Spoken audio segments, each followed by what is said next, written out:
স্বাগতম আপনাকে ইটার্নাল বেদার এই জ্ঞানযাত্রায়। আজকের বিষয় বেদে বিজ্ঞানের ভবিষ্যৎবাণী, প্রথম পর্ব।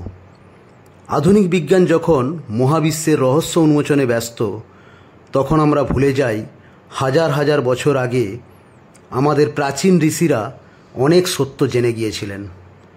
আজ আমরা জানব এমন কিছু বৈদিক শ্লোক যা আজকের বিজ্ঞানের তত্ত্বের সঙ্গে অদ্ভুতভাবে মিলে যায়।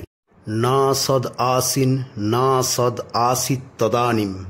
ঋগ্বেদের এই শ্লোক বলে, না ছিল অস্তিত্ব, না ছিল অনস্তিত্ব, না আকাশ, না ছিল দিক। সৃষ্টির পূর্বে কিছুই ছিল না। ঠিক যেমন আধুনিক বিগ ব্যাং থিওরি, যা শূন্যতা থেকে এক বিশাল বিস্ফোরণে এই মহাবিশ্বের সৃষ্টি হয়েছে। পরমাণব পরম মহত্তাৎ নিত্যা, বৈশেষিক সূত্র।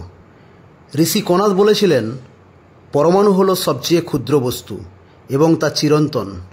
এই ধারণা আজকের পারমাণবিক বিজ্ঞানের মূল ভিত্তি, যা জন ডাল্টন হাজার বছর পর প্রমাণ করেন। অবিনাশী তু তদ্বিধি। ভগবদ্গীতার এই শ্লোকে বলা হয়েছে, যা সব কিছুর মধ্যে রয়েছে তা অবিনাশী। আইনস্টাইন বলেছিলেন, পদার্থ ধ্বংস হয় না, কেবলমাত্র তার রূপান্তর ঘটে এবং শক্তিতে পরিবর্তিত হয় মাত্র। পরবর্তী অংশের জন্য ইটার্নাল বেদার চ্যানেলটিকে সাবস্ক্রাইব করুন। ধন্যবাদ।